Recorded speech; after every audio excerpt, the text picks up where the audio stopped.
servi aussi de conservation pour les zones. Pour les zones, par exemple, c'est rase. Et à la et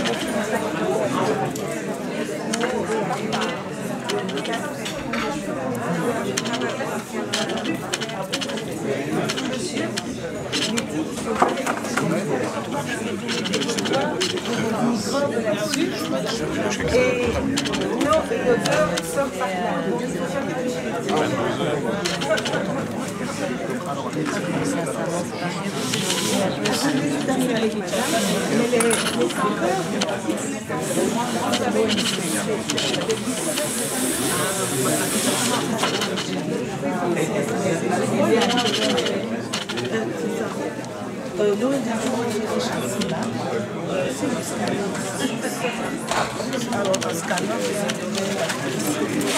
Et vous verrez. Donc en train de finir de s'installer, c'est des activités de naturalisme et de diversité. On va organiser des marchés. Ok, donc on travaille avec des producteurs locaux.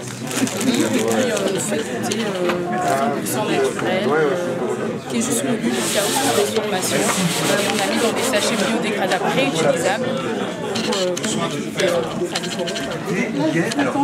fera des dégustations également. Les stands sont là. Parce que ma chérie.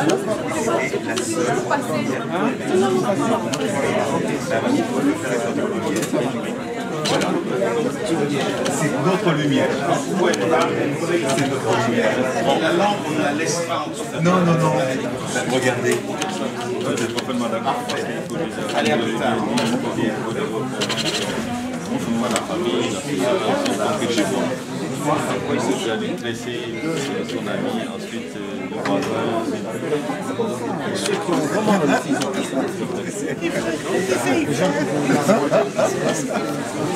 Bonjour. Je vais zoomer sur les logements.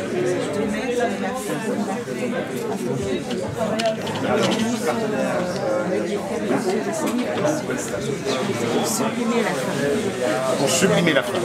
Parfait.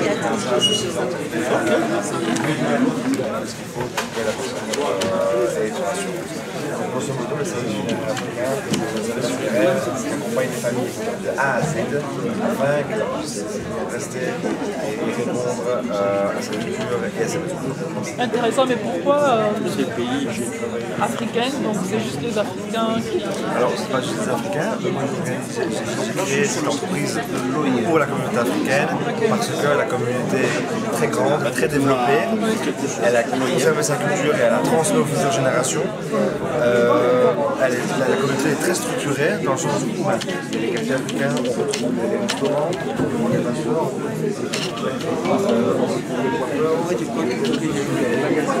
la création par exemple pour la diaspora. Et alors évidemment, quand il y a des événements, des bagages, pourquoi allez-vous réinvestir dans l'atelier cette année? Et ils m'ont répondu par oui, on va réinvestir, les fonds servent à réinvestir dans l'atelier, mais il n'est pas répondu en ce moment. Mais ça va vous réveiller tout l'après-midi.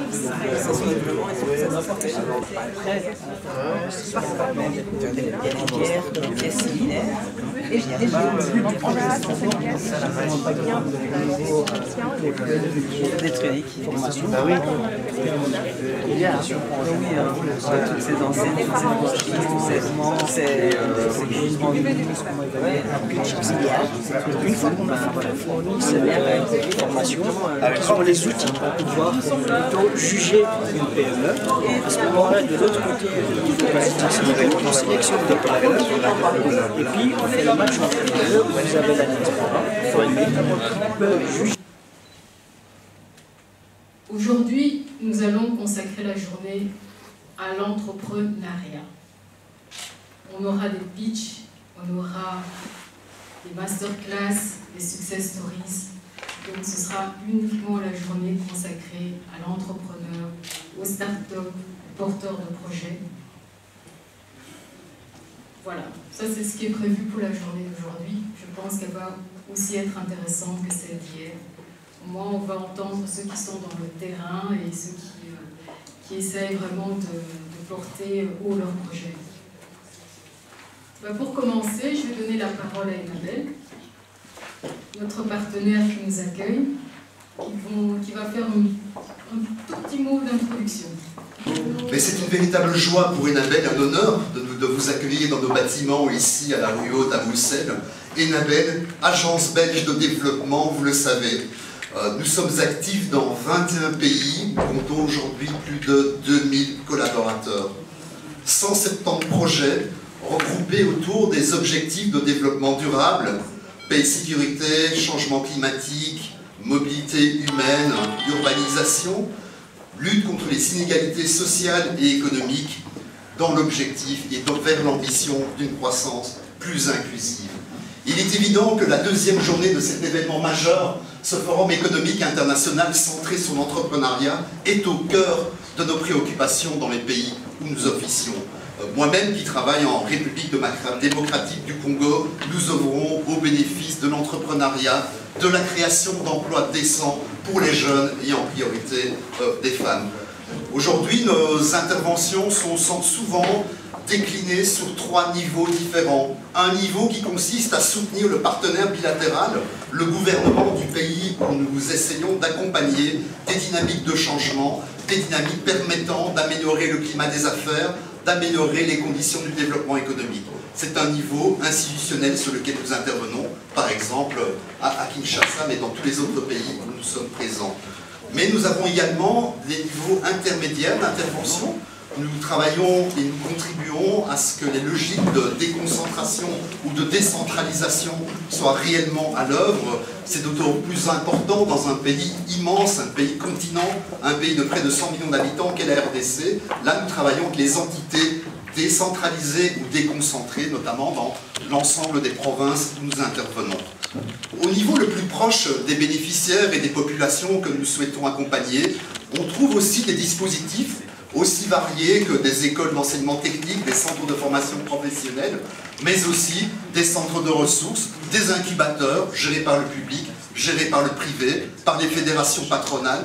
Nous souhaitons être au cœur de cette dynamique d'inclusion, de société effectivement basée sur une économie qui soit plus solidaire et qui rencontre davantage les légitimes aspirations des populations et des entreprises à développer des activités qui génèrent des revenus que nous souhaitons les plus décents possibles. Aujourd'hui, je ne vais pas parler davantage. C'est la parole aux entreprises, aux entrepreneurs, à ceux qui soutiennent cet écosystème.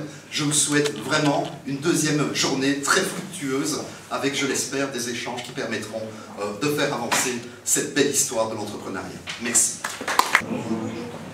Bonjour chers partenaires, bonjour chers chefs d'entreprise, chers étudiants, chers exposants.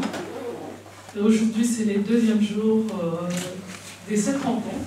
Hier, on était nombreux. Nous avons eu des panels intéressants, des expériences intéressantes et des partages. Je pense que vous avez tous profité des informations que nous avons partagées hier. Et aujourd'hui, comme vient de le dire Luc, c'est une journée plus dédiée à l'entrepreneuriat, aux entrepreneurs. Et vous avez bien vu qu'on a commencé par la visite des stands parce qu'on veut mettre en avant l'entrepreneuriat, on veut mettre en avant les exposants. Et je vous souhaite tous de temps en temps de visiter les stands, d'aller voir ce qui se passe de l'autre côté. Et la journée, elle est très riche. Aujourd'hui, c'est une journée un peu très pratique. Hier, c'était une journée avec beaucoup d'informations. On a présenté les opportunités des différents pays, donc le Maroc, Congo-Kinshasa, Congo-Brazzaville. On a présenté comment on pourrait maximiser ses chances dans l'entrepreneuriat, le financement, les fonds d'investissement, comment arriver à lever les fonds. On a présenté les opportunités au niveau des structures d'accompagnement local en Belgique, comment l'entrepreneuriat local est soutenu et comment l'entrepreneuriat est soutenu à l'international par nos partenaires, les agences belges d'accompagnement des commerces extérieurs, que je remercie bien d'avoir accepté de co-organiser avec nous cet événement. Enabel qui nous reçoit dans ces beaux cadres hier et aujourd'hui. Merci au DG. Et aussi Brussels, AWET, FIT, OIM qui est encore présent aujourd'hui. Je vous souhaite à tous une bonne conférence, bonne journée de réseautage. Maximisez les réseautages, les contacts. Le plus important, c'est d'arriver à nouer de vrais partenariats et les concrétiser. Ne pas venir dans le forum pour écouter, échanger des cartes de visite. On sera plus fiers d'apprendre à la prochaine édition qu'il y a eu de vrais partenariats, de vrais contrats. Bonne chance à tous et je vous souhaite une très belle journée. Bonjour à tous. Alors c'est vrai que je viens parler de structures qui ne sont pas entrepreneuriales et donc on attend fort bien de passer la parole aux entrepreneurs. Mais justement, je viens vous parler de liens qui peuvent être faits avec l'entrepreneuriat ou des structures qu'on ne considère pas comme faisant de l'entrepreneuriat. C'est le cas ici, association sans but lucratif. C'est dans le nom, n'est-ce pas? Mais à Soliris, Bruxelles, donc le réseau bruxellois de solidarité internationale, on considère aussi qu'il y a un terreau fertile lié aux associations et c'est ce que je vais tenter de vous exposer en quelques instants. Je ne sais pas qui s'occupe du PowerPoint. C'est moi. Voilà, donc le eye contact, je devrais le faire ici pour changer. Je t'en prie. Donc, je travaille au CNCD 11-11-11, le Centre national de coopération au développement. Pour rappel, en Belgique, Enabel met en œuvre la coopération gouvernementale et le CNCD représente la société civile. Donc, Soliris Brussels, c'est une plateforme régionale qui met en exergue, qui met en valeur et qui mutualise les compétences d'une série d'acteurs, en ce compris la région elle-même, Brulocalis, donc les associations des communes et de la région bruxelloise, d'ONG, d'autres structures de la société civile et des associations de diaspora. Et c'est là où se concentre mon intervention. Donc nous sommes deux pour gérer ce réseau. Je m'occupe à 100% du volet associatif et ma collègue Camélia Bendodu s'occupe à 100% du volet communal. Et pour les deux volets, on tente de rapprocher les structures. Pour faire simple, les communes bruxelloises, au même titre que les associations de diaspora, avant que la région mette de l'argent pour créer un réseau, on ne travaillait ensemble que si on se connaissait. Et c'est un peu le principe aussi des entrepreneurs. On lie des relations, on lie des relations de confiance, on se connaît, on travaille ensemble. Mais l'objectif, c'est de pouvoir accompagner de manière plus collective les communes pour qu'elles se renforcent entre elles, les associations de diaspora pour qu'elles se renforcent également entre elles, et qu'on ait à Bruxelles, capitale de l'Europe, de la Belgique, et qui se targue souvent de ses 180 nationalités, un réseau qui puisse vraiment mettre en commun les capitaux que les communes ont à disposition, je parle bien des services solidarité internationale des 19 communes, et les projets concrets, ici en Belgique ou dans leur pays d'origine, des associations de diaspora. Pour rentrer dans le vif du sujet, l'accompagnement collectif, ça comprend des formations, la plateforme en elle-même, mais aussi des groupes de travail thématiques et des groupes de travail régionaux qu'on lance en 2024. Et puis, on a une relation plus bilatérale avec ces associations dans l'accompagnement individuel, où on fait en sorte de trouver aussi une méthodologie de travail, que ce soit la recherche de financement ou comment rédiger un bon appel à projet, qui soit vraiment personnalisé par rapport à l'association. Merci. Donc, on va prendre comme exemple Crédasur, qui est membre Soliris. L'objectif, c'est déjà d'avoir une plateforme où les gens, que ce soit des communes, des bailleurs ou des structures qui cherchent des partenaires, puissent déjà voir quelles sont les informations, les publics cibles et les objectifs de ces associations. Et donc, comme on voit ici, les objectifs de Crédasur sont nombreux. Et dans ceci, il y a aussi des liens qui ne sont pas directement concernés par l'entrepreneuriat. L'autonomisation de la femme, ça peut passer par l'entrepreneuriat, mais pas que. Et l'objectif, c'est de pouvoir mettre ça en relation avec des fonds publics qui y sont liés. Je veux bien passer à la prochaine diapositive, merci beaucoup. On met en exergue aussi les objectifs de développement durable, parce qu'on a beaucoup de bailleurs ici en Belgique pour qui c'est le nerf de la guerre, et ça va sans dire qu'on doit tous créer des synergies pour atteindre ces objectifs de développement durable si on veut qu'ils soient effectifs. Et donc ça fait partie de ce qu'on met en exergue, ainsi qu'un agenda avec les événements de tous les membres, qu'ils soient communaux ou associatifs, pour aussi pousser à une plus grande promotion, une plus grande mutualisation des outils de promotion dans le cadre d'activités de ce type. Et je veux bien passer à la suivante. Pour l'accompagnement collectif, je vais revenir, et je veux bien encore passer à la suivante, vous voyez comme c'est dynamique, n'est-ce pas? Je veux plutôt parler des formations, parce qu'on fait des formations de tout type. Par exemple, gestion administrative, gestion comptable, gestion financière, réponse aux appels à projets. Mais ce qui nous intéresse beaucoup, là aujourd'hui, c'est réponse aux appels à projets et gestion administrative.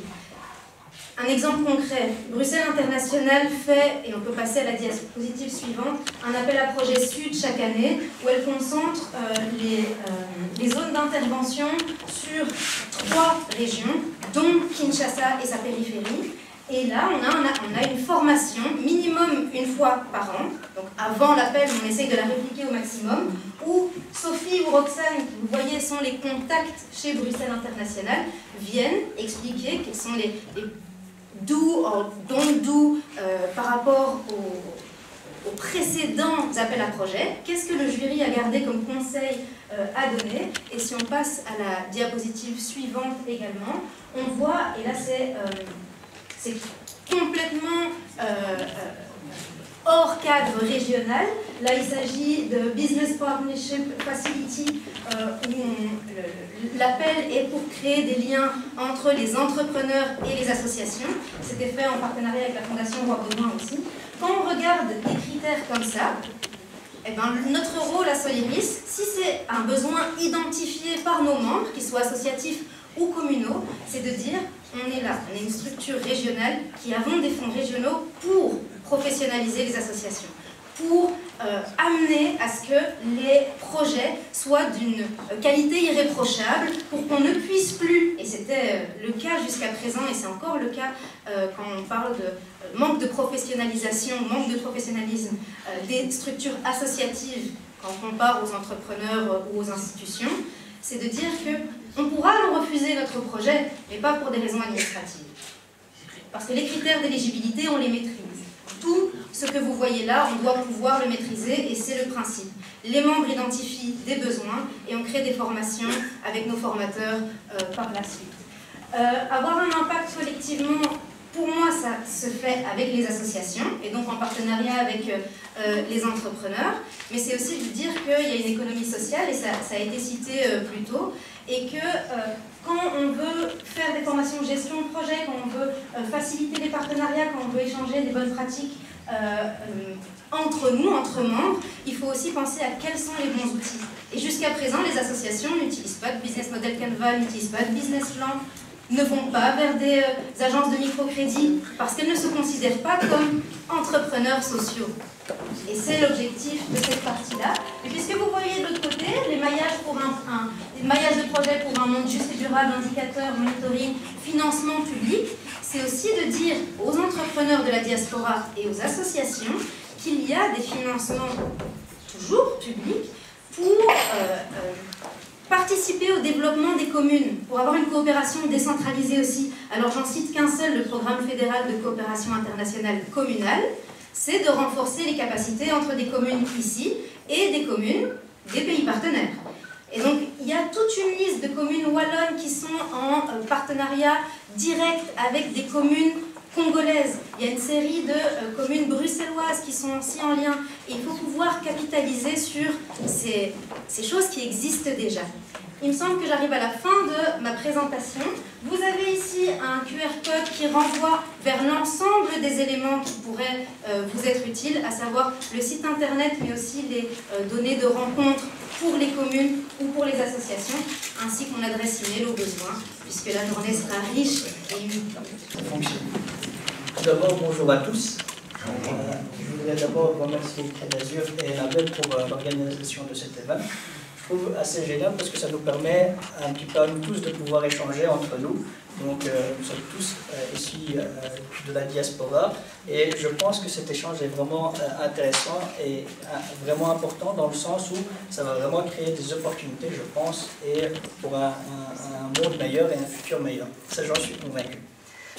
Alors aujourd'hui, moi je vais vous parler plutôt du projet Oremit. Hier, ma collègue de IOM a eu l'occasion de vous expliquer un peu le process. Ce que nous allons faire, c'est un peu regarder ensemble le processus dans sa globalité et quel est en fait, qu'est-ce qu'il y a vraiment d'exceptionnel dans ce projet et comment finalement, en apportant, si vous voulez, une collaboration avec différents partenaires, on arrive finalement à créer des opportunités pour la diaspora ici, mais également pour les PME qui se trouvent au pays. Alors, génial, la présentation est arrivée, c'est ça, super, merci beaucoup.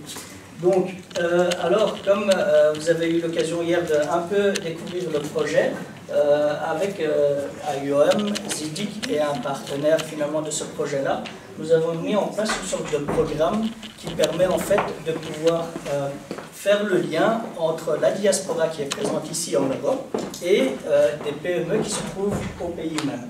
Donc l'idée vraiment de ce projet-là, c'est de focaliser sur 3 sujets. Le premier, c'est d'abord la formation. L'idée, c'est vraiment de fournir, en fait, si vous voulez, un processus de formation pour la diaspora présente ici, afin qu'ils aient les outils pour pouvoir faire des investissements dans des PME qui se trouvent en Afrique. Alors, par rapport à ce projet-là, la diaspora est vraiment un point crucial. Et dans notre objectif, finalement, c'est vraiment de se focaliser sur comment on peut aider la diaspora. Ici, vous voyez justement dans ce slide 4 sujets. Le premier, c'est tout ce qui est en entrepreneuriat, donc fournir vraiment de la formation et du support pour la diaspora en termes d'investissement. Le deuxième, c'est de faire le lien entre la diaspora présente ici et les PME qui sont présentes au pays. Ça, c'est le deuxième point important. Le troisième, c'est finalement de faciliter cet investissement et de créer une sorte de bras financier ou de véhicule qui permet de faire les financements dans ces PME qui ont été sélectionnés à travers le processus. Et le dernier point qui est aussi important, c'est de fournir, si vous voulez, des conseils à la diaspora par rapport à ce qui se passe là-bas sur le terrain. Donc, alors, Zidic Circle a comme objectif de pouvoir, si vous voulez, démocratiser ou plutôt fournir un accès à l'information dans le terme des investissements, du management, etc. Donc c'est Zidic Circle, il y a ce qu'on appelle la plateforme écolage, Zidic Circle School. Vous allez voir vraiment juste ici en bas le petit lien internet. L'idée de cette plateforme, c'est finalement de donner accès à un maximum de jeunes et de personnes pour tout ce qui concerne en fait les outils d'investissement, de management, de pitching au niveau des projets et alors d'avoir une vue globale de comment les choses fonctionnent. On a essayé de mettre en lien ce que nous savons faire avec le projet Oremit. Donc lorsque vous participez dans ce projet, avant de pouvoir expliquer ça, peut-être je vais rapidement revenir sur le projet. Le projet Oremit a 3 accents globaux.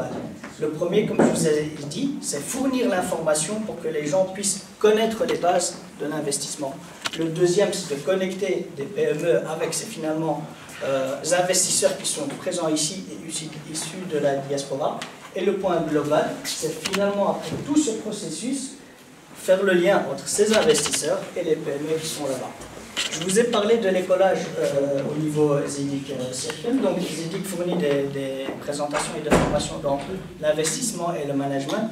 Mais ici, dans le cadre de ce projet-là, ces formations à la base sont payantes, bien sûr, mais dans le cadre de ce projet-là, et c'est ça qui est génial, c'est que les personnes qui ont décidé de pouvoir être liées ou de faire partie de ce projet, ils ont accès à ces différentes formations gratuitement, vous ne devez rien payer. Par contre, il y a une contrepartie qu'on verra plus loin. Quand vous êtes prêt à faire partie de ce programme-ci, à la fin de tout le processus, vous êtes prêt aussi à pouvoir investir dans une PME à hauteur de 1 000 € minimum. En contrepartie de ces formations auxquelles vous avez accès, à la fin du processus, vous êtes prêt à faire l'investissement. C'est ça la contrepartie, si vous voulez. Sur le slide suivant, on va continuer sur le projet. Donc, dans le cadre de ce projet Oremit, il y a 3 pays, comme vous le savez, qui sont à l'honneur durant ce week-end et hier également au niveau des présentations. C'est le Maroc, la DRC et le Sénégal. Donc, les PME qui vont faire partie finalement de ce projet-là, ce sont des PME qui sont issues de ces 3 pays-là. Ça nous permet aussi de pouvoir, moi personnellement, j'ai déjà suivi la première partie du processus. Donc pour le Maroc, j'ai suivi l'étape de formation et j'ai participé au pitching des différentes SME ou PME plutôt en français parce que je suis parti sur de l'anglais, des différentes PME qui ont présenté finalement leur projet. Et le processus est vraiment intéressant donc, parce que vous voyez vraiment sur le terrain comment ces sociétés présentent leur projet, quelle est la structure qui est derrière, quels sont les gens qui sont derrière ce processus, et c'est vraiment quelque chose d'intéressant. Finalement, ce que j'ai pu gagner dans ce projet, c'est justement cet aspect-là, et l'aspect également humain. Donc pouvoir rencontrer des gens du terrain qui sont basés là-bas dans le pays, c'est vraiment, je trouve, assez intéressant à mon point de vue, et cet échange m'a permis de mieux comprendre comment les choses fonctionnent et comment finalement orienter mon investissement par rapport à ce cas de figure-là.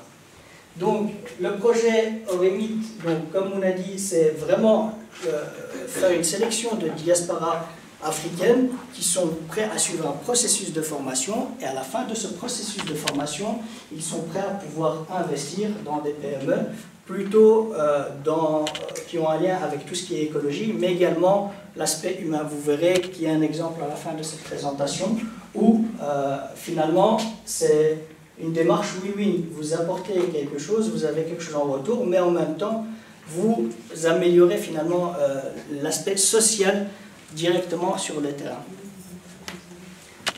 Alors, comment ça fonctionne?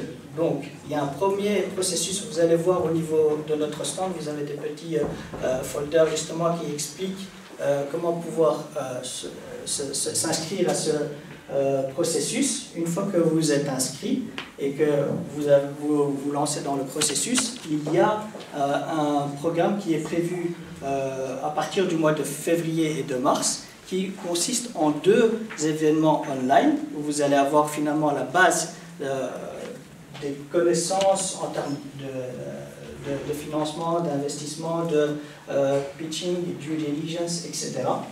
Et puis vous avez 2 sessions qui sont en live sur site, qu'on a appelées les 2 depuis, où là vous allez être présent physiquement avec des personnes qui vont vous expliquer les processus, des experts qui connaissent assez bien comment l'investissement fonctionne sur le terrain et qui vont finalement vous aiguiller, vous expliquer les différentes étapes. Finalement, après cette étape-là de formation, donc, je vais peut-être revenir rapidement sur le résumé de ce slide-là. Le processus de formation vise à faire quoi? Il vise vraiment à donner les bases au niveau de l'investissement. Il va, de manière assez générale, comment se passe l'investissement là-bas. Je vais vous donner un exemple de mon côté. Il y a quelque chose que j'ai appris dans cette formation que je ne connaissais pas et qui existait au Maroc, mais je n'avais aucune idée parce que pour moi c'est complètement différent du processus qui existe ici. C'est ce qu'on appelle un certificat négatif. Est-ce que quelqu'un sait c'est quoi un certificat négatif?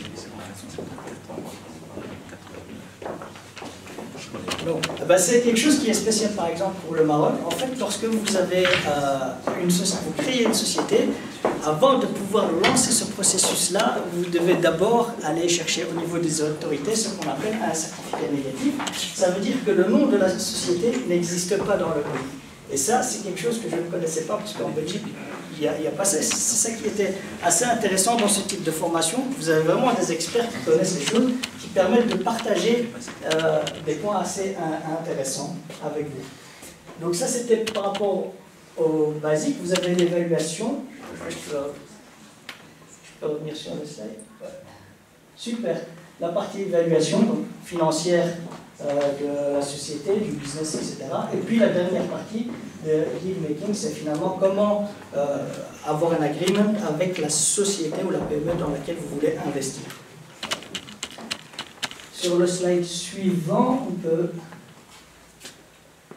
Alors, pour rapidement résumer, je l'ai déjà dit, mais à la fin de cette formation, vous voyez les skills que vous allez finalement avoir après avoir finalisé ce processus. Je ne vais pas trop m'attarder là-dessus.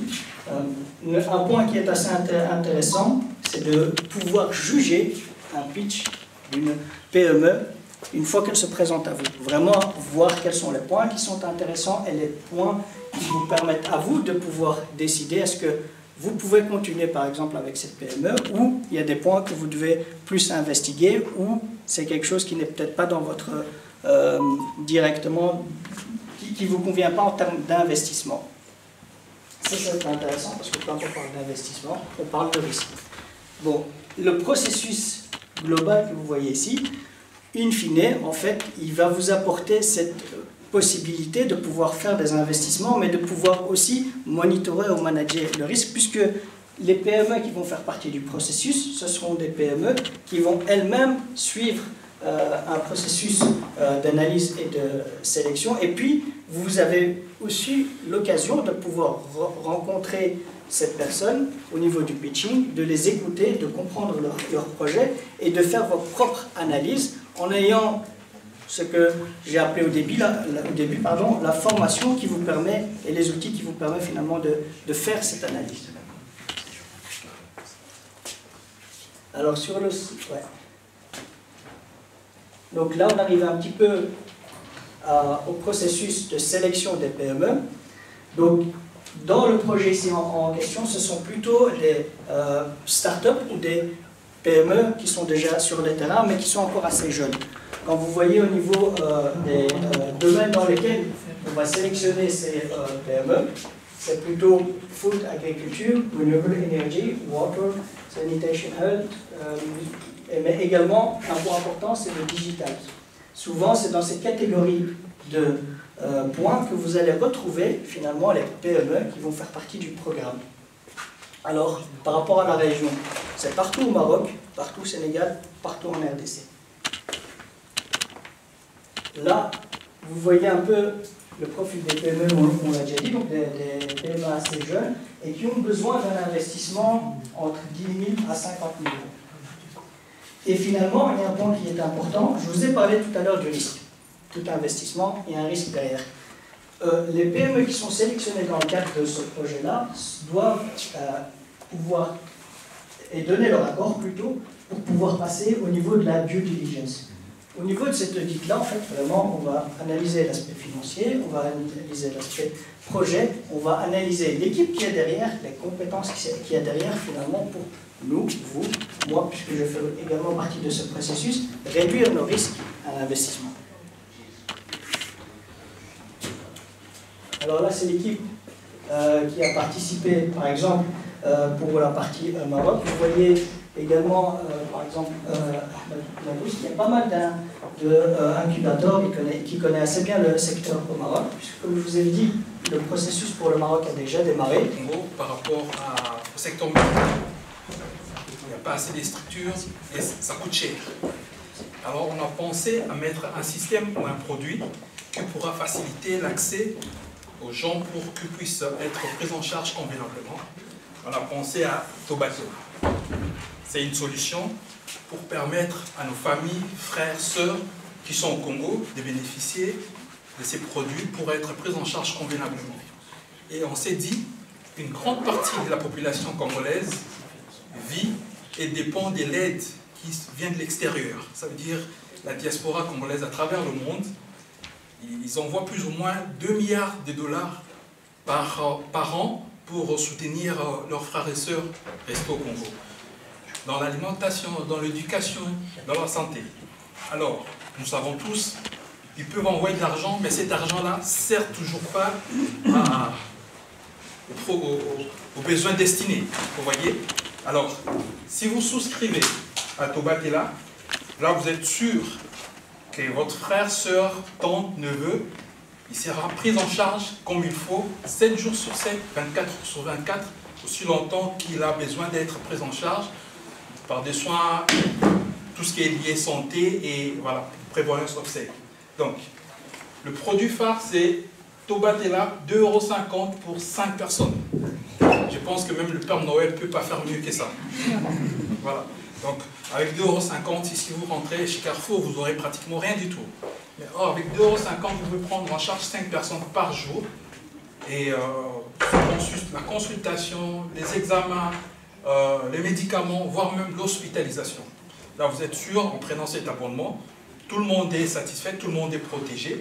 Vous serez tranquille au lieu d'envoyer de l'argent chaque fois, de faire des transferts. Au moins ça, c'est garanti. Donc voilà. Là, on a fait, Tobatella existe depuis 1 an et demi, c'était la phase test. Le test a été vraiment concluant. Et là, c'est la partie développement. Donc, on est vraiment ouvert par rapport aux partenariats, par rapport aux investisseurs, pour venir soutenir ce produit et consolider et tendre ça un peu. Parce que jusqu'à là, on est à Kinshasa. On pense au mois de janvier, février, on va aller à Lubumbashi, Matadi. Et pourquoi pas aller vers l'Angola, Congo-Brazzaville. Le but, c'est vraiment étendre Tobatella un peu partout. Donc voilà. Bonsoir à tous. Je me présente, je suis médecin, je suis gériatre, c'est-à-dire je m'occupe des personnes âgées de plus de 75 ans. J'exerce en France. Et à part être gériatre, je fais des soins palliatifs et l'éthique de soins.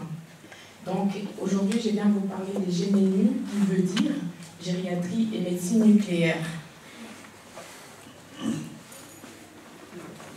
Donc, je suis la fondatrice. Nous avons une représentation à la République démocratique du Congo et à la République du Congo-Brazzaville. Et nous sommes basés en France.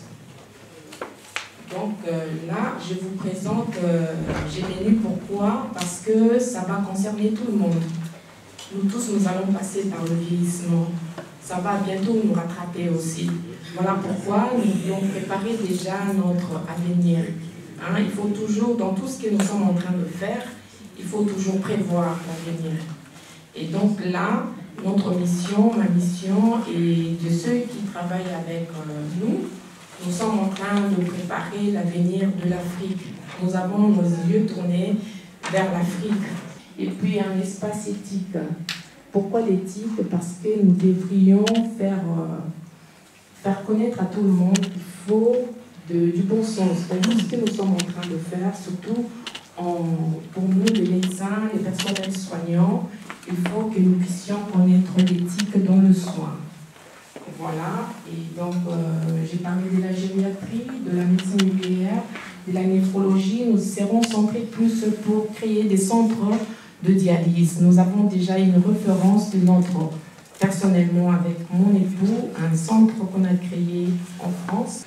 Alors moi, il y a 3 ans et demi à peu près, j'ai quitté mon emploi en France, à Paris. J'étais cadre consultant dans la politique pour m'installer au Congo du coup. On est parti sur un constat, des chiffres, je ne vais pas revenir dessus, hein, parce qu'on est au courant. Sur la croissance démographique, on sait que la population elle va doubler d'ici les 25 prochaines années. On sait qu'il y a une forte dépendance alimentaire au Congo, notamment quelque chose de sidérant, un produit comme l'ail par exemple, on l'exporte, non, on l'importe à 90%, parce qu'on ne sait pas le faire, quasiment pas du tout. De ce constat-là, on va revenir sur le taux de chômage, etc. Fin de constat.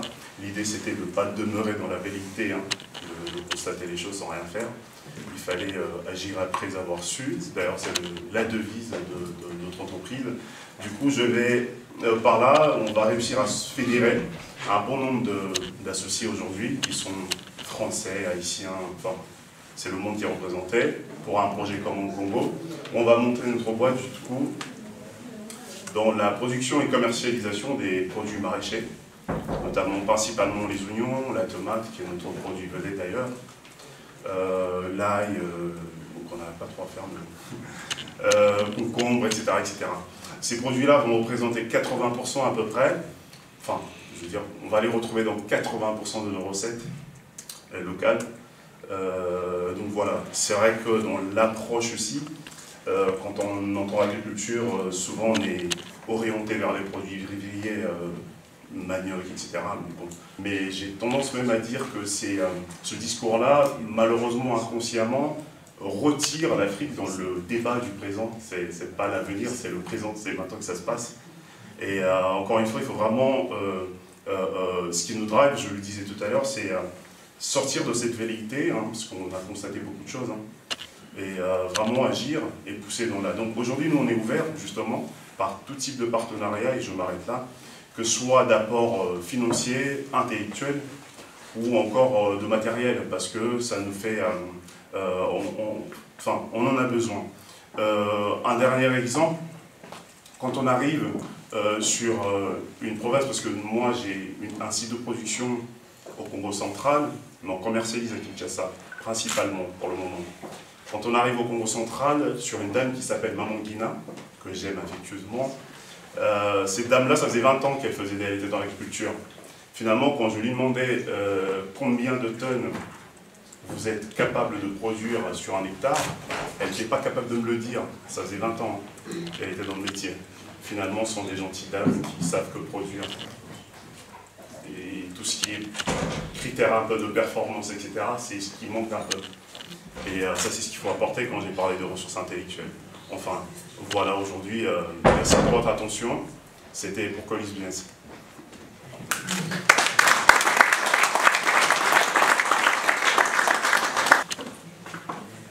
Bonjour à tous. Bonjour. Je suis Esaïe Zondé de Lubumbashi. Je suis ici pour parler de notre incubateur, Diane Milaï Business Center. En fait, merci Didier, moi je ne suis pas un grand conférencier, je pense que je vais demander un bureau. Alors, le fondateur, en fait, pourquoi il a créé Diane Milaï Business Center? Il est parti de sa propre expérience. Jeune étudiant qu'il était, il a commencé par vendre des cassettes vidéo. À l'époque, qu'on appelait VHS.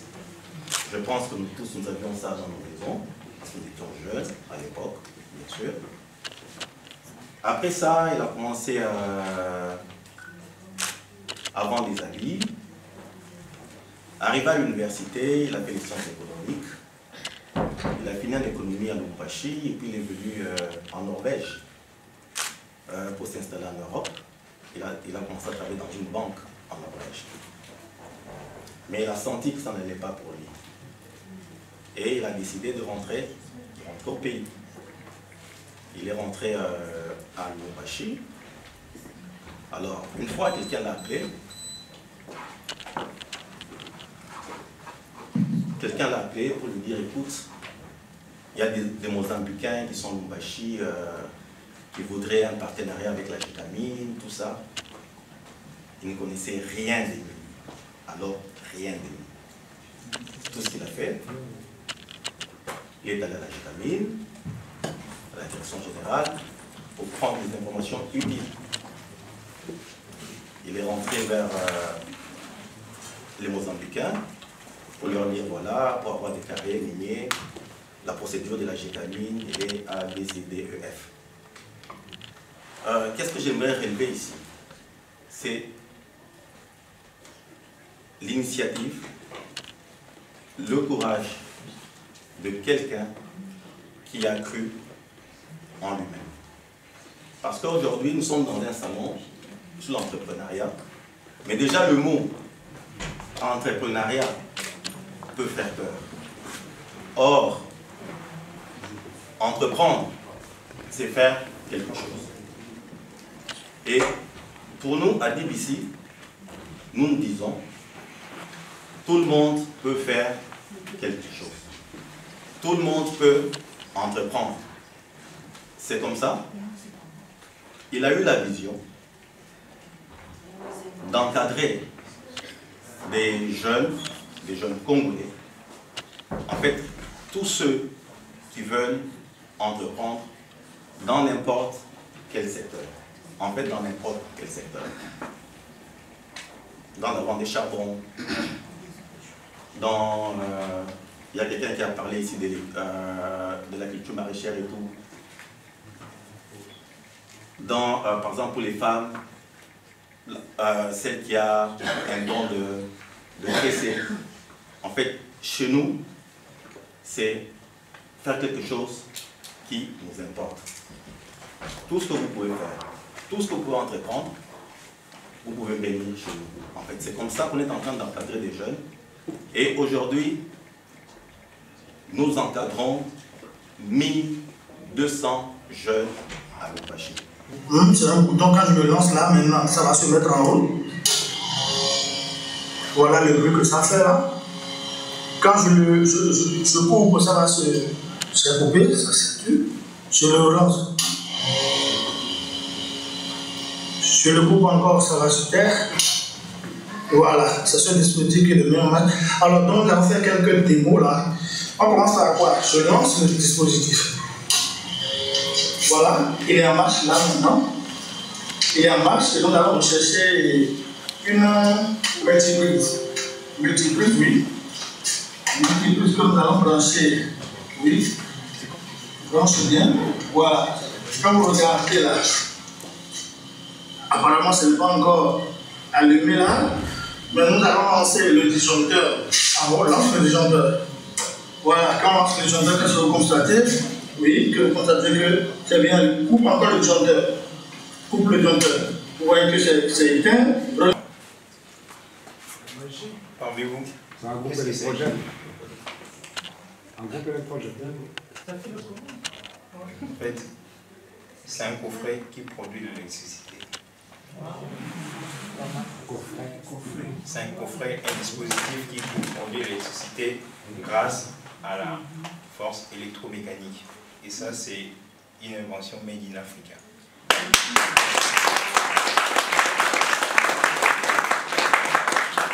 Bonjour, je m'appelle Ghislain Dzambiba.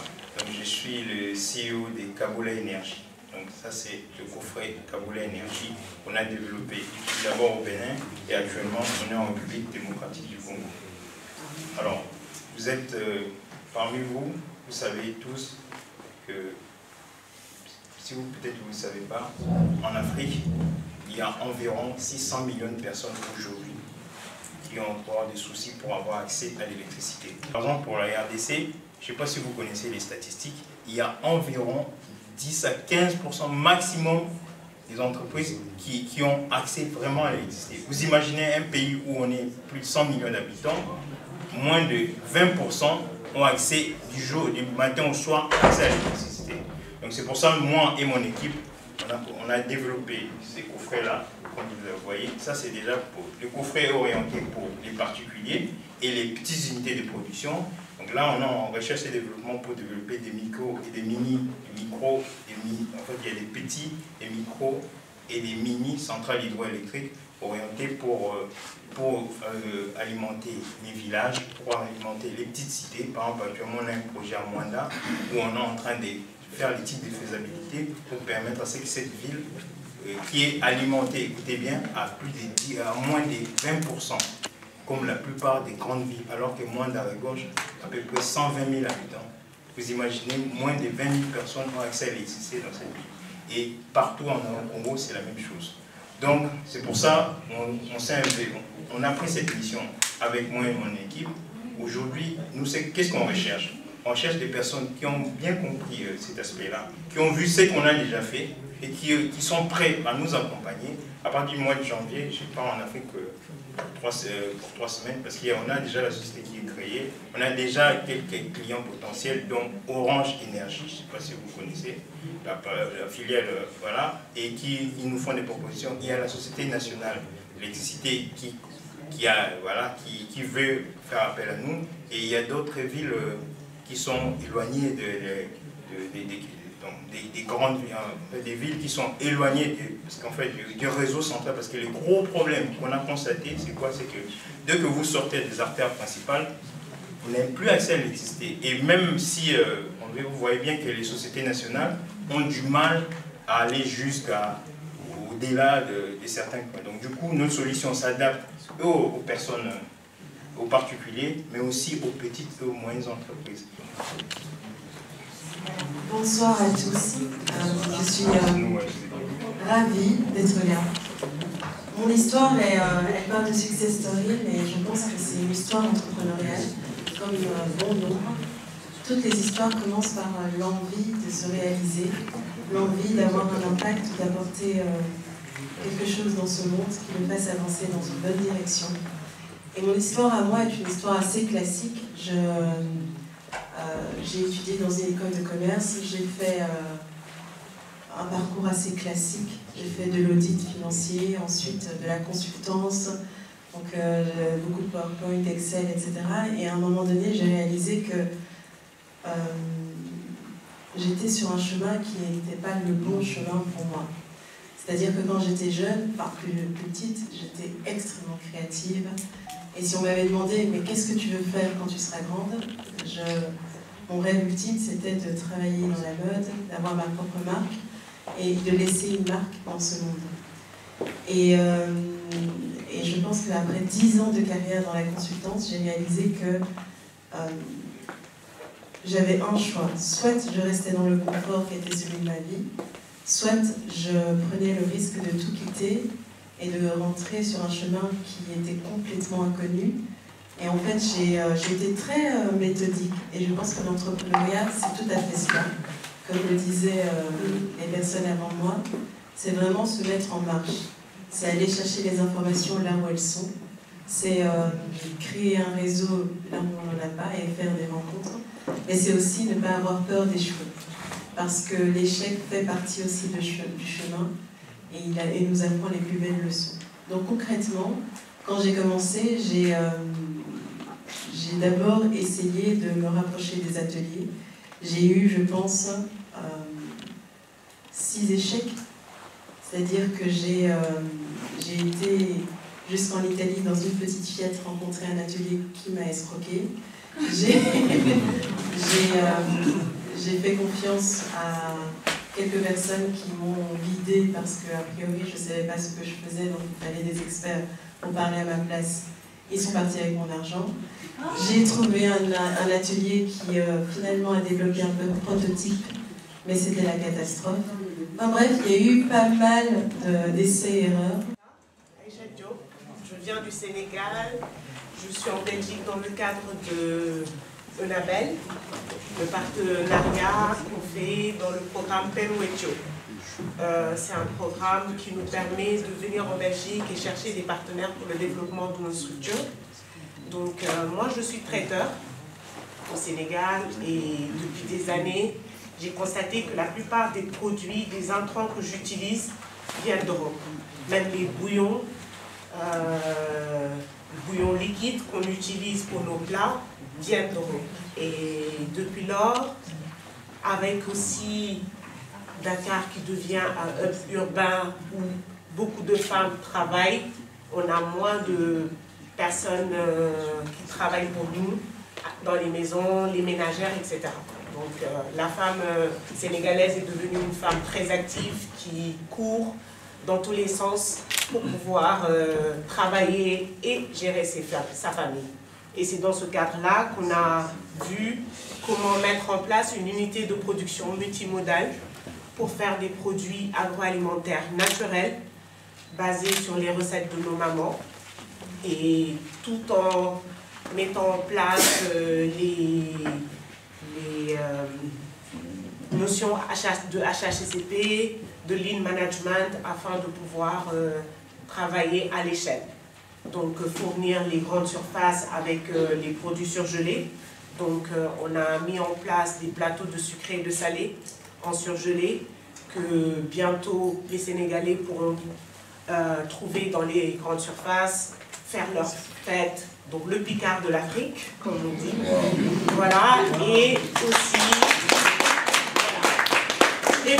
réfléchir à des concepts qui permettront aux femmes sénégalaises, parce que c'est le travail des femmes, de faire les repas très facilement, etc. Parce que tout ça, je tiens d'abord à remercier Annabelle, Création, c'est good job, et je remercie aussi et je salue la présence des directeurs, M. Ezekiel, qui suit toujours l'époque de l'entrepreneuriat, moi je l'observe, il est en train de pointer les produits qui vont intéresser le ministère. Alors je suis très content déjà que ces simulateurs viennent, il y a un mois que ça a fait les jours, mais il y a quand même déjà des résultats qui se pointent. En fait, moi j'anime une émission Classe Affaires à la télévision congolaise. Et cette émission parle de la diaspora qui entreprend en République démocratique du Congo. Nzeza, on a fait pas mal des émissions, Congo Synergie, on a fait pas mal des émissions, on essaie de montrer la diaspora qui travaille. Alors à chaque fois, une fois qu'une émission est passée, je pense que Nzeza essaie, beaucoup de gens appellent, qu'est-ce que nous allons faire? Moi je vais entreprendre, moi je vais être aussi comme lui, je vais aussi fabriquer ça, pour moi je vais pas avoir des subventions, pour moi je vais faire ceci. Alors ça m'a incité à mettre en place ces simulateurs, oui, ça m'a incité à mettre en place ces simulateurs qui permet d'abord d'encourager l'entrepreneuriat. C'est-à-dire, quelqu'un qui veut entreprendre, il a un projet d'entreprendre, mais il ne va pas aller quelque part. Il prend juste ce que lui, il a. Il fait rentrer dans ces simulateurs. Et les simulateurs lui donnent des solutions par rapport au projet que lui a pour l'entrepreneuriat. Donc, c'est-à-dire que moi, je vais faire quelque chose pour construire ou mettre en place un produit. Je pars au niveau du simulateur, j'insère les données, les financements, les projets, et à la fin, le simulateur vous dit si vous pouvez faire, si vous ne pouvez pas faire, et le simulateur vous donne des orientations. Alors, moi je m'appelle Patrick Van den Heyde et donc je suis le président de l'âme de l'Europe basé ici sur Bruxelles et on a un champ d'activité qui va évidemment toute l'Europe, mais également on est en partenariat avec beaucoup de pays africains. Quelle est ton impression par rapport à cette activité du jour?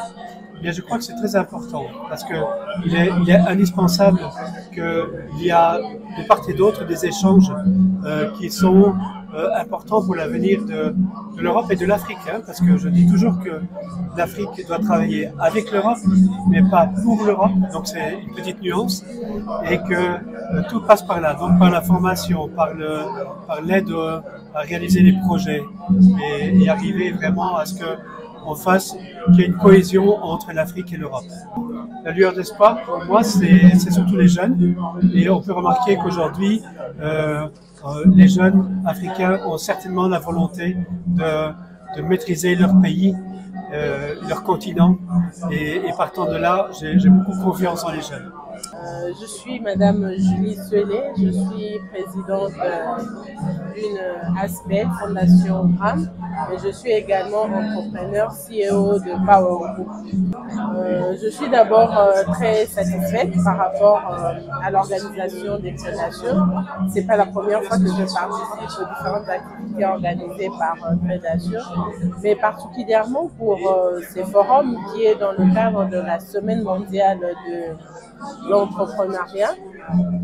Nous participons dans le cadre de proposer des solutions et des opportunités d'affaires qui pourront développer notre réseau entrepreneurial. Les 2 jours d'activité étaient riches quand même en termes de thèmes débattus avec les différents participants et intervenants. Je ne peux avoir que des sentiments de joie et de satisfaction. Entreprendre, c'est réseauter, entreprendre, c'est développer des opportunités d'affaires.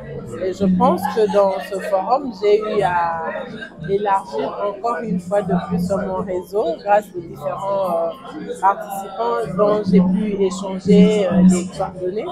Mais également, j'ai appris dans les différents intervenants sur comment développer, se développer dans le secteur entrepreneurial. Personnellement, j'ai tiré quelques idées entrepreneuriales où je me dis probablement je vais me lancer pour renforcer et accroître encore mes activités. Moi, c'est M. Ezekiel Bidoya. Je suis le directeur des cabinets adjoints de Son Excellence Monsieur le ministre de l'entrepreneuriat, petite et moyenne entreprise de la République démocratique du Congo. Donc je suis venu à l'invitation de Crédasur, d'abord pour soutenir voilà l'action qu'il est en train de développer pour créer finalement cette corrélation nord-sud en réunissant voilà tous les acteurs. Cette fois-là, on était également intéressé à participer parce que c'est la semaine mondiale de l'entrepreneuriat. Et comme je l'ai dit, je travaille avec les boss de l'entrepreneuriat au pays. Donc il était plus qu'indiqué que nous puissions marquer notre présence pour pouvoir accompagner ces activités, écouter les différents acteurs, écouter aussi les entrepreneurs qui sont en train de présenter leurs projets.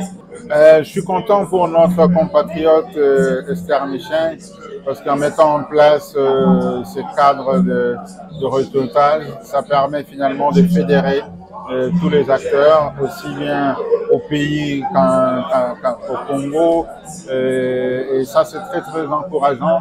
Et je leur ai dit, je vois que l'organisation d'année en année, il y a un cap qui est franchi, donc ça c'est très très encourageant. Comme vous le savez, notre président de la République veut vraiment développer notre pays en mettant un accent sur l'entrepreneuriat pour non seulement diversifier notre économie, mais également créer de la richesse et des emplois pour le Congolais. Et donc, ça ne va pas se faire seulement avec les Congolais qui vivent au pays, mais également avec la diaspora. Et les cadres comme celle qu'organise ici Madame Esther avec Crédasur, c'est des cadres qui permettent finalement de communiquer pour que les entrepreneurs de la diaspora puissent avoir du répondant au niveau du pays. Et avec le projet qu'on vient de présenter des Quantum PME, ça permet finalement d'avoir un outil qui va leur ouvrir les horizons au niveau de tous les acteurs, parce que finalement, ils seront visibles sur la plateforme et plusieurs acteurs qui interagissent avec le ministère pour être courant des projets qui sont en train de développer. Le ministère a mis en place un programme national de développement de l'entrepreneuriat qui est basé sur une trilogie d'appui. Donc vous avez des agences qui accompagnent les entrepreneurs, notamment au niveau de la formation de l'Agence nationale de développement de l'entrepreneuriat. Au niveau du financement, c'est le Fonds de garantie à l'entrepreneuriat. Et à côté de ça, il y a également des projets qui sont financés par la Banque mondiale, les projets du gouvernement. Nous avons le projet d'appui au développement de PME qui est mué maintenant en projet Transform avec une enveloppe globale de 300 millions de dollars pour accompagner le développement de l'entrepreneuriat, de jeunes particulièrement. Vous avez également au niveau du marché l'autorité de régulation de la sous-traitance qui a pour mission de trouver des marchés privés de sous-traitance et les accorder à l'entrepreneuriat congolais. Donc en dehors de ça, sous l'impulsion du chef de l'État, il y a également une loi de promotion de l'entrepreneuriat des startups qui a été promulguée. Tout ça pour améliorer l'environnement des affaires et permettre à ce que notre entrepreneuriat puisse se développer. Donc il y a autant de dispositifs que le gouvernement est en train de mettre en place pour accompagner le développement de l'entrepreneuriat national. Bon, je me présente en 15 secondes ou en une demi-heure? Bon, mais tout simple, je suis ici en tant que secrétaire de Exchange Expertise, qui est une association qui a déjà plus d'une vingtaine d'années, qui avec l'association néerlandophone Exchange fait de l'expertise bénévole en Afrique, pour nous, en Afrique francophone.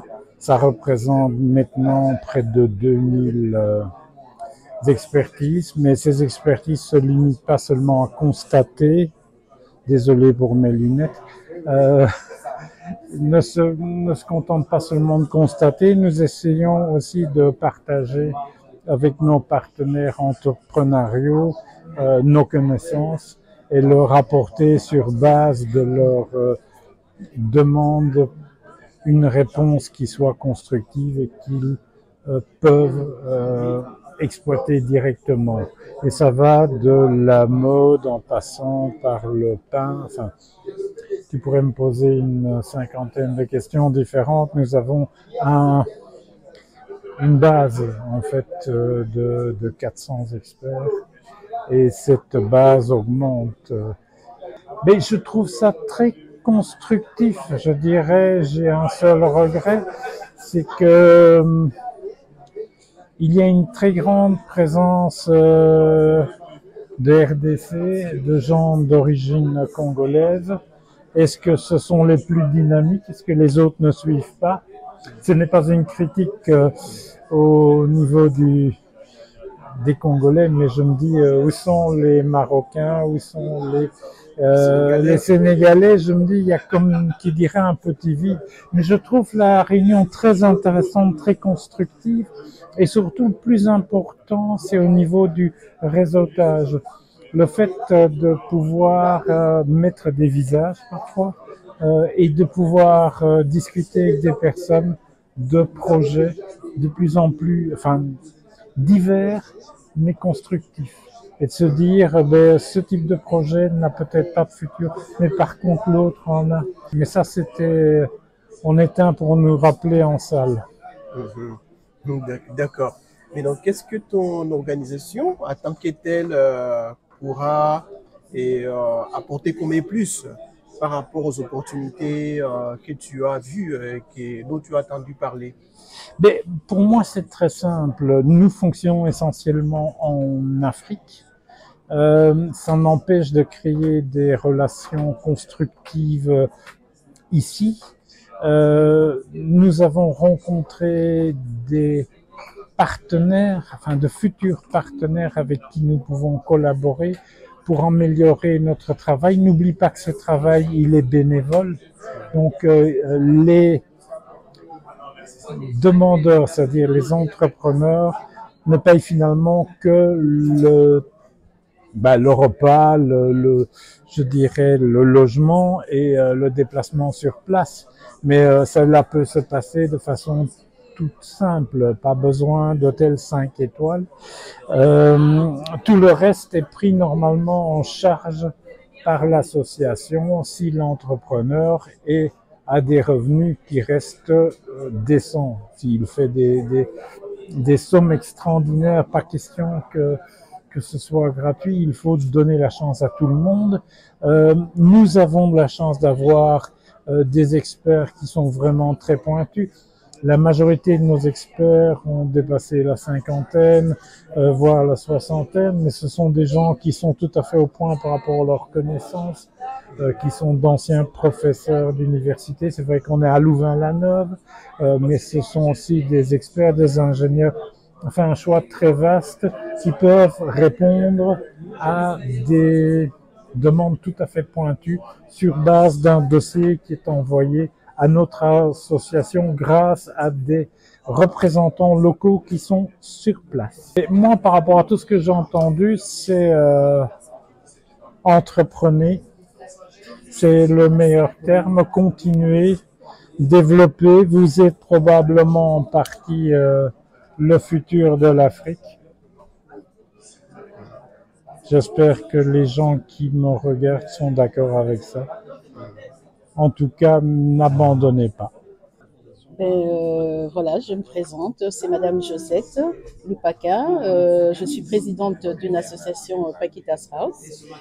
Je suis venue ici dans plusieurs cadres, non seulement pour rencontrer aussi des entrepreneurs, parce que je suis moi-même aussi entrepreneur aussi dans un certain sens, mais aussi c'est très important parce que il y a eu beaucoup d'échanges, j'ai beaucoup apprécié et on a pris des contacts bien sûr parce que c'était ça aussi le but. La connaissance et voilà, c'est dans tout ça que je me suis retrouvée. Donc dans l'entrepreneuriat, les connaissances, les contacts, on a besoin de ça parce que nous organisons aussi des activités nous-mêmes dans le cadre de notre association, que ce soit à Bruxelles, que ce soit à Kinshasa, et c'est très important qu'on puisse rencontrer les gens de part et d'autre parce que c'est un échange en fait. Et donc c'est un peu ça. Oui, madame. Alors, moi j'encourage énormément la vision de Crédassure. Je trouve que c'est une vision qui est importante. Surtout de rassembler pour moi, ici dit, les entrepreneurs d'une part, mais surtout tous ceux qui sont de la diaspora, donc qui sont surtout venus d'ailleurs et venus se retrouver ici à l'étranger, on va dire, et qui essaient de sortir la tête de l'eau. Simplement parce que voilà, ils entreprennent des projets et ils incitent aussi à ceux qui sont ici ou de retourner au pays, de pouvoir investir. Et ça, je trouve ça louable. Donc, j'encourage ce projet, Crédassure, d'aller de l'avant. Je suis ambassadrice aussi de Crédassure. Donc, j'encourage ceux qui veulent aussi s'affilier à Crédassure, de pouvoir s'affilier, parce que c'est un projet qui va s'étendre. Voilà. Voilà pourquoi je dis que c'est important de participer à ce genre d'événement, parce que on est toujours inspiré, on regarde toujours comment font les autres, hein, et ça nous apporte toujours un plus. Et donc, ça nous pousse à aller toujours de l'avant aussi. Donc voilà, on est inspiré dans tout, étant donné qu'il y a plusieurs entrepreneurs, on voit un peu de tout, que ce soit dans la santé, que ce soit dans les bijoux, que ce soit dans... On est vraiment inspiré dans pas mal de choses. Donc voilà, c'est un peu... Voilà. Je suis ici premièrement parce que moi je suis à la tête de la société Colis Business dans l'agroalimentaire. Hein. On est spécialisé sur les produits maraîchers. On produit, on commercialise. Je suis ici parce que cet événement organisé par Crédassure nous assurait, désolé pour les jeux de mots, justement de croiser les différents acteurs de différents secteurs justement pour dynamiser et surtout mutualiser les efforts, toujours dans le cadre d'entrepreneuriat et du développement surtout des pays dans lesquels nous évoluons, le Congo entre autres. Impressionné, je sais pas si c'est positivement ou négativement, non mais aussi dans le cadre de l'entrepreneuriat en fait. Vous voulez dire dans le forum d'aujourd'hui? Oui, dans le format d'aujourd'hui. Qu'est-ce qui t'impressionne? Déjà la convivialité, c'est important. Donc le côté humain, on le ressent très vite quand on arrive ici. La disponibilité aussi des organisateurs, mais aussi et qu'est-ce que j'allais dire? Il y a un état d'esprit quand même assez homogène dans les différents partenaires que je retrouve ici, et c'est assez plaisant et c'est très fluide dans les échanges en même temps qu'on a avec les différents partenaires, même quand on se connaît pas. Et ça, c'est ce que j'apprécie fortement. Beaucoup de choses, de l'ouverture de l'esprit. Déjà, il y a un apport intellectuel qui est très, très, très important aussi dans ce qu'on retient de différents interlocuteurs qu'on a aujourd'hui. En tout cas, j'ai eu la chance et l'occasion d'en parler avec une bonne dizaine. On apprend toujours, hein, parce que c'est soit des personnes qui sont dans une logique de success story, parce qu'elles racontent ce qu'elles ont réussi à faire, et donc pour nous aussi ce sont des exemples. Derrière, sur des gens qui sont aussi dans un même registre que nous, et d'autres aussi qui ont déjà investi bien avant. Donc oui, finalement, tout ce monde-là, ça peut qu'être un plus pour nous, pour Colis Business. C'est une continuité, finalement, c'est une continuité d'un projet. Colis Business existe depuis un peu plus de 3 ans maintenant. En venant ici, c'est justement s'inscrire dans une continuité, dans une logique de continuité sur ce qu'on a déjà fait avant, c'est-à-dire la jeunesse, la dynamiser. Et je répète ce que j'ai dit tout à l'heure, c'est-à-dire on veut sortir de la velléité, on veut sortir du constat. Quelqu'un disait science sans conscience n'est que ruine de l'âme. Non, j'ai tendance à dire le savoir sans action n'est que ruine de l'âme aussi. Finalement, savoir les choses, faire des constats, c'est avoir un fusil de chasse. Mais l'action, c'est d'appuyer sur la gâchette. Aujourd'hui, en venant ici, on appuie sur la gâchette parce que on est dans du concret, dans l'agissement et surtout dans l'action. Je suis Esther Michel, l'initiatrice du forum Crédassure et la CEO du groupe Crédassure. Et c'est la chute, donc je suis encore une fois satisfaite. Donc comme vous l'avez bien vu, la différence du format d'hier et d'aujourd'hui. Donc hier, on présentait plus les structures, l'accompagnement qui existe, les soutiens financiers en termes de formation aussi. Quelles sont les structures avec lesquelles on collabore au niveau de la Belgique, que ce soit au niveau de diplomatie, donc les ambassades, et au niveau de l'Afrique de manière générale. Mais aujourd'hui, c'est vraiment la promotion de l'entrepreneuriat, pas seulement des Congolais, mais de la diaspora africaine. Vous avez vu, il y a plusieurs entrepreneurs de la diaspora béninoise, sénégalaise, congolaise. Donc c'est mixte de tout. C'est ça qui fait la beauté de ces projets. Donc Crédassure, c'est vraiment une initiative qui accompagne l'entrepreneuriat de la diaspora africaine et qui connecte cette diaspora à l'Afrique. Donc voilà un peu, je suis très satisfaite parce que comme chute, comme dernière journée, je ne peux que dire que c'est une réussite. Hein. Donc parfois il faut aussi s'évaluer soi-même, mais si je m'auto-évalue, je suis contente. Donc avec l'équipe Crédassure, les ambassadeurs qui sont tous là présents, motivés, comme l'ont dit quelques entrepreneurs, pour réussir dans un projet, on a besoin d'une équipe. Et avoir une équipe, il faut avoir une très bonne équipe qui comprend la vision et qui vous accompagne dans cette vision. Merci à vous aussi d'être toujours présents. Média Europe Afrique, voilà, nous sommes, on a de la même vision. Vous êtes là pour connecter l'Europe et l'Afrique et voilà, on travaille ensemble. Merci. Pour les années qui suivent, donc nous, on ne s'arrête pas. Hein. Pour ceux qui nous connaissent, on ne s'arrête pas. Déjà, dans 2 mois, le 19 janvier, on sera chez Hilton, à Bruxelles. Là, ce sera vraiment une toute petite rencontre ciblée à investissement. Donc, on invite les clubs des investisseurs français qui sont intéressés par l'Afrique pour rencontrer les porteurs de projets pour l'Afrique. Donc, ça sera vraiment une petite session avec des personnes qui ont des projets ciblés. Donc, voilà. Si vous êtes aussi vous faites parmi de ces personnes, vous êtes les bienvenus. Et toujours travailler avec les médias Europe-Afrique, vous êtes les bienvenus. Donc, en tant qu'entrepreneur, on est là pour s'améliorer. On est là ouvert pour les remarques constructives. C'est ce qui fait que Crédassure aujourd'hui, à chaque fois, on s'améliore parce que voilà, on est très réceptif.